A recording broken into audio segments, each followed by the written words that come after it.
मेरा नाम नेहा है। मैं दिल्ली से ताल्लुक़ रखती हूँ। आज की मेरी यह कहानी सुनकर आपके होश उड़ जाएंगे।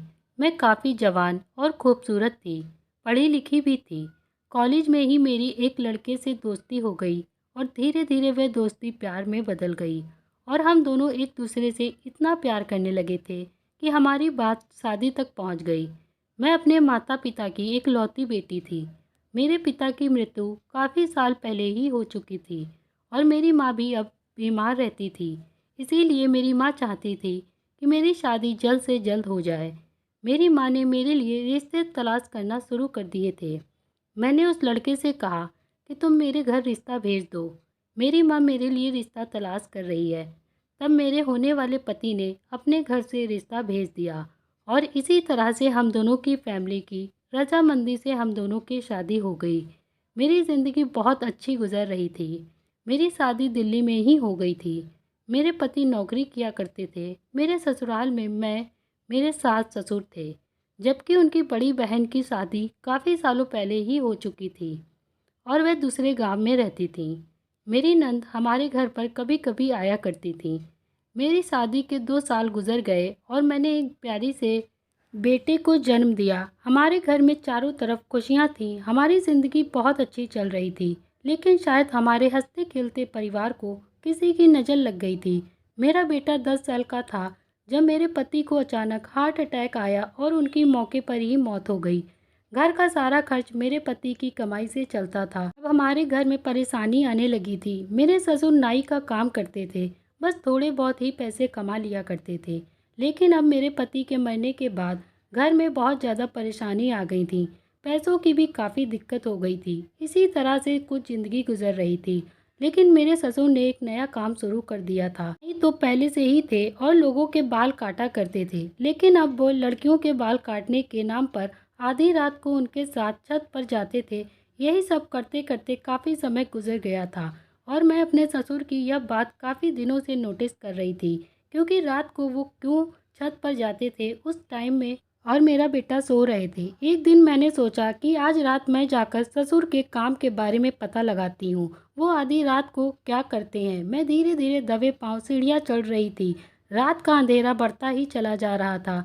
आज रात मुझे मौका मिल गया था कि मैं अपने ससुर के बारे में जान सकूं और यह जान सकूं कि आधी रात को छत पर वो क्या करती हैं। मेरी सास पहरा दे रही होती है, इसीलिए जिस तरह दबे पांव ऊपर जाती थी उन्हीं दबे पांव से वापस आ जाया करती थी, क्योंकि वह सीढ़ियों पर ही खड़ी हुआ करती थी। एक दिन मैंने देखा कि मेरी ससुर जवान लड़की को अपने साथ लेकर ऊपर जा रहे थे और उनके हाथ में उनके औजार भी थे।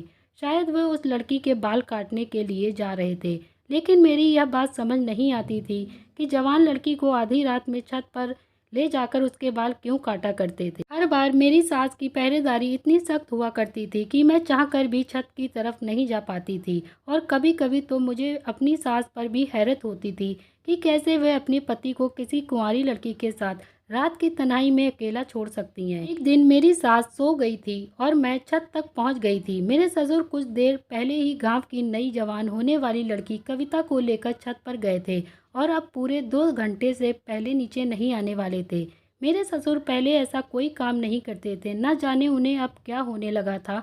उस 2 घंटे में मेरे ससुर उस लड़की के साथ न जाने क्या क्या करते थे और छत पर क्या क्या होता था, यही सब जानने की मुझे बहुत देर हो रही थी। मेरे ससुर अब अपनी दुकान पर लोगों के बाल काटा करते थे, तो ऐसा कुछ भी नहीं करते थे। उनका ये नया तरीका मुझे बहुत ही हैरान करने लगा था और आज की रात मुझे जानकर रहना था कि आखिर मेरे ससुर जवान होने वाली लड़कियों के ही बाल क्यों काटते हैं। रात को छत पर अकेले ना तो मेरी सास कभी छत पे जाती थी और ना ही उस लड़की के घर वाले में से कोई उसके साथ जाता था। एक दिन मैं आधी सीढ़ियाँ चढ़ चुकी थी और इस तरह वाली थी मेरे ससुर आज कविता के साथ क्या करने वाले हैं। तभी अचानक पीछे से मेरी सास के आने की आवाज़ ने मुझे सीढ़ियों से उतरने पे मजबूर कर दिया। हमेशा डरी सहमी धीमी आवाज़ में बात करने वाली मेरी सास की पहली बार मैंने तेज़ आवाज़ सुनी। उनकी आवाज़ सुनकर तो मेरी जान ही निकल गई थी। जैसे ही मैंने पलट कर देखा तो वह मेरे पीछे ही खड़ी हुई थी और मेरा हाथ पकड़कर सीढ़ियों से खींच कर नीचे ले आई थी। उनका अंदाज कैसा था? और बाजू को जोर से पकड़ते हुए पूछ रही थी, वहाँ पर कहाँ जा रही हो? मैंने हकलाते हुए कहा कि मुझे नीचे घबराहट हो रही थी, इसीलिए मैं छत पे जा रही थी। मेरी बात सुनकर मेरी सास मुझ पर चिल्लाने लगी और चिल्लाते हुए कहने लगी, जब तुम जानती हो आज हमारे घर पर कविता अपने बाल उतरवाने के लिए आई है, फिर तुमने छत पर जाने के बारे में सोचा भी कैसे? क्या तुम अपने ससुर का काम बंद करवाना चाहती हो? तुम जानती नहीं हो, तुम्हें और तुम्हारी बेटे को तुम्हारे ससुर ही पाल रहे हैं। तुम्हारे पति के मरने के बाद तुम्हारे ससुर ने तुम दोनों की सारी जिम्मेदारी अपने सर पर ले रखी है और तुम हो कि उनके काम के पीछे पड़ गई हो। तुम्हारे ससुर बिल्कुल भी नहीं चाहते कि जब वह काम करें तो बीच में उन्हें कोई डिस्टर्ब करे।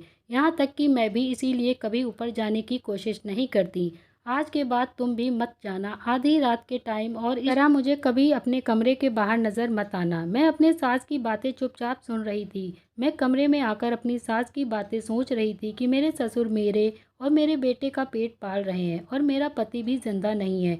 इसीलिए मैं खामोश हो गई, क्योंकि अपने ससुर से मुझे वैसे ही डर लगता था। मेरे पति जिंदा थे, वे अपने पिता से कम ही बात करते थे और अब अपने ससुर की अजीबोगरीब करतूत की वजह से मैं बहुत ज़्यादा परेशान रहती थी। अगर ऐसे में मेरे सास ससुर मुझसे नाराज़ हो गए तो हमारे लिए परेशानी और बढ़ जाती। मैंने अपनी सास से माफ़ी मांग ली और कहा अब कभी ऐसी गलती नहीं करूँगी। और फिर दूसरी रात हुई और मैं अपने कमरे में थी। मेरे दिमाग में यही बात घूम रही थी कि आखिर मेरे ससुर को इतनी भी तन्हाई की क्या ज़रूरत थी कि उन्हें किसी शख्स की मौजूदगी पसंद नहीं। फिर एक दिन पूरे शहर में खबर फैल गई कि कविता नाम की लड़की पेट से है, वो भी बिना शादी के। मेरे दिमाग में ये बात चलने लगी, कुछ दिन पहले ही कविता नाम की लड़की हमारे घर बाल उतरवाने को आई थी और मेरा शख्स यकीन में बदल गया। तो मैंने सोच लिया अपने ससुर का सच जान के रहूंगी। फिर एक दिन मैंने अपनी सास को नींद की गोली देकर सुला दिया और मेरे ससुर के छत पे जाने के बाद धीरे धीरे उनके पीछे गई तो देखा वहाँ एक जवान लड़की बैठी थी और मेरे ससुर ने अपने कपड़े उतार दिए और एक नया लाल कुर्ता बदल लिया। फिर उस लड़की के बाल काटने लगे और फिर एक आदमी आया और उस लड़की को दे दिया। वह आदमी उस लड़की को कमरे में ले गया और उसके साथ गंदा काम करने लगा। मैंने जब ये देखा तो मेरे पैरों तले ज़मीन निकल गई और मैंने अपने ससुर से पूछा कि आप इतना गंदा काम कैसे कर सकते हो। तो उन्होंने मुझे बताया कि वो लड़की को रोज़ रात नए आदमी को देकर उनसे पैसे लेते थे। और फिर मैंने अपने ससुर से कहा कि आज आप मेरी नज़रों से गिर गए हैं। तो मेरे ससुर रोते हुए बोले कि घर की जिम्मेदारी के आगे मजबूर था ये काम करने के लिए। मैंने अपने ससुर से कहा आज से आप ये सारे काम बंद करवा दो।